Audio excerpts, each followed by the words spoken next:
Welcome back to the Platyball channel. This week we have a special episode for wildlife enthusiasts, but you don't have to be into wildlife. As with every kind of photography, it's always a good idea to try some personal projects. Take some completely different genre to what you usually shoot. Take those skills and translate them into the photography that you do.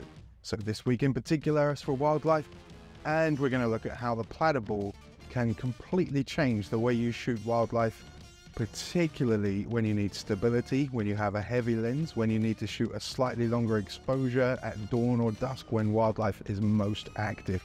So stick around, I'm going to give you some fantastic insights, some great tips. Oh, I can't wait to get into this.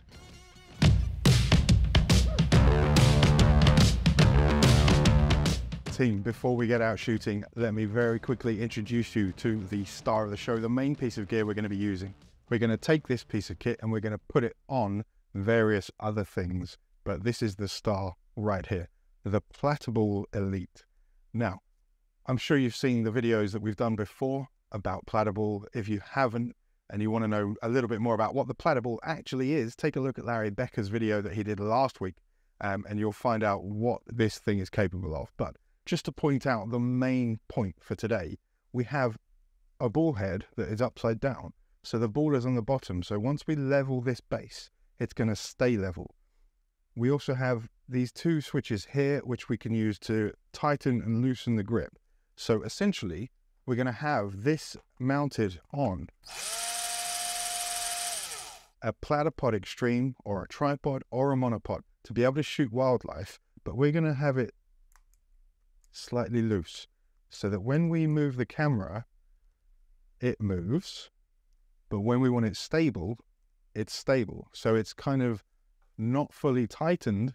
It's got enough play in it to move with us so that when we track the animal, the ball head's going to move with us. But when we let go, it's strong enough to hold steady. This innovative piece of gear provides fluid movement and unparalleled precision, allowing you to smoothly track any fast-moving subjects or indeed any moving subjects whatsoever. Of course, we can't forget the platypod that this is attached to. This is the Platypod Extreme. So if I'm, for example, in a bird hide or lying somewhere where I can see a wild animal, this can go on the shelf on the bird hide, or it can go on the ground, and I can track the animal with that as my support. I can also mount that Platyball Elite onto a conventional tripod or a monopod just to help me get that extra bit of stability to, well, here's the thing. We've all been there. When we shoot wildlife, we've lost loads of images because we're shooting in low light, in dawn and dusk, when the animals are most active, when they're out feeding, when they're moving around. We need that slightly long exposure or a really high ISO. And our cameras now can deal with high ISO. The sensors inside them are fantastic at dealing with this stuff, and the denoise capabilities of software like Adobe Lightroom is superb. But there's a lot of purism out there, and we want to try and get as much right in camera as we possibly can. So when I'm shooting out in the field, I want to be able to shoot as well as I possibly can and do as minimal work as possible afterwards. With the Platyball Elite, I am in a perfect position for shooting wildlife because I've got perfect panning, perfect tilting, everything's smooth. With the mechanism that's inside the Platyball Elite and the Platyball Ergo, if I want to loosen it slightly, not fully, I can use those buttons to do it. And if I need, if I'm on a monopod, for example, if I need to tilt the monopod over to one side to look past a bush or something to get a better composition of the animal that I'm shooting, I can do that easily just by using the two buttons that loosen and tighten the grip. I can have it set so it's slightly biting, slightly tight, but it's still got some movement in it, so I don't even have to press any buttons sometimes. The ergonomic design and the adjustable tension make it really easy to control, even in the middle of all this action. These are the kind of shots I can get here in the Lofoten Islands in Norway of the king of the forest, the Norwegian moose, just by having that little bit of stability that Platypod provides that wouldn't have been possible in the low light conditions without it. let's stop with the promo stuff for a second. This isn't all about Platyball. I want to teach you about some wildlife photography tips and tricks that you can use.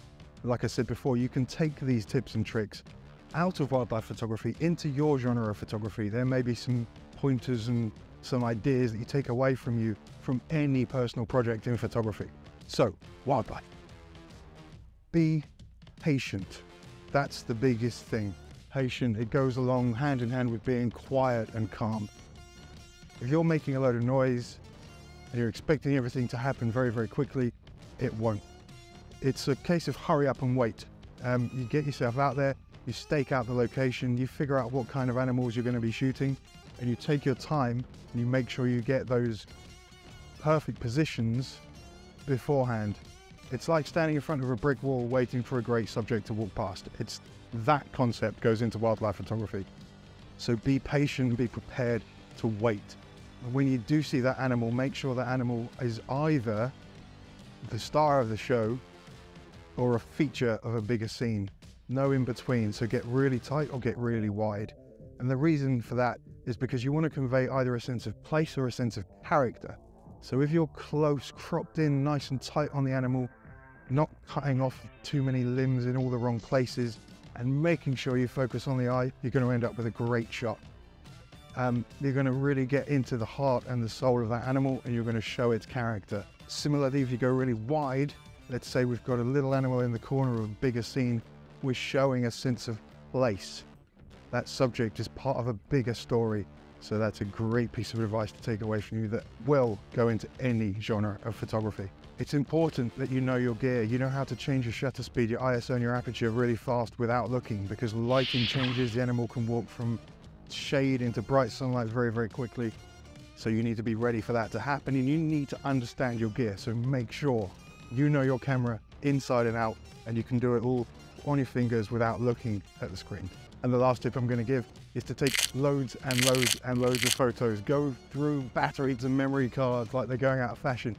You can get some great shots in between the things that you think you're planning for, some unplanned moments, and you can get some great shots of wildlife in between moments. Like it's a weird, you just got to spray and pray. Honestly, just take tons of photos. Right, let's have a look at that Platyball again. When you're using the Platypod, make sure you attach it securely to a stable surface to eliminate any unwanted vibrations. That's why I'm using the Platyball Elite and why I'm using tripods and monopods to stabilize the camera fully, to stabilize the entire rig.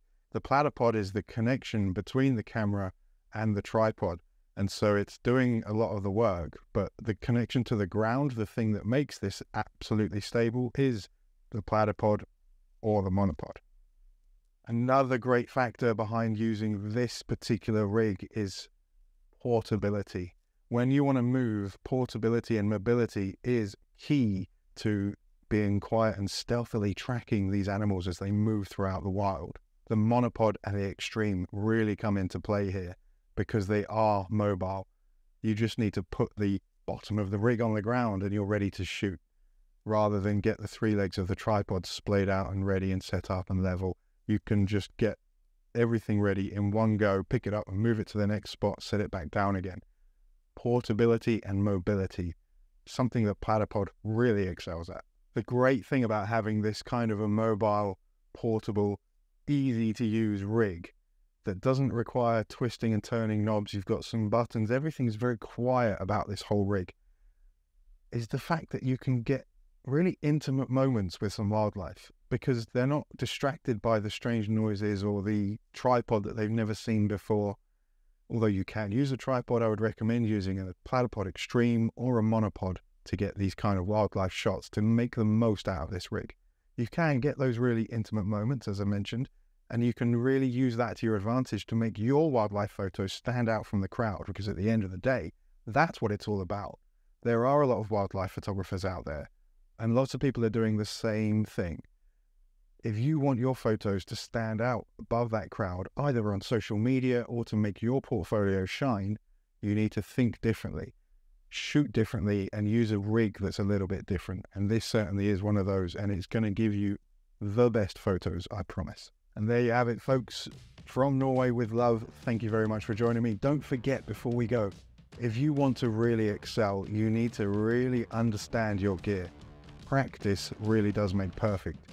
So with this perfect combination using the Platyball Elite and a Platypod Extreme or a monopod, you can really take your photography, your wildlife photography, to the next level. This is your ultimate toolkit for nailing those stunning wildlife shots. And I'd love to see what you do, so don't forget to tag Platypod Tripods on Instagram. And while we're there, we have a Facebook users group, so you can show your photos in there, show other Platypod users, and take some ideas yourself from the other people engaging within the community. That's the official Platypod users group over on Facebook. And don't forget, here on YouTube, please like, subscribe, leave a comment, tell us what you think about the video and what else you'd like to see. And don't forget to ring that bell so you don't miss any upcoming videos. So thank you very much for joining us. See you on the next one.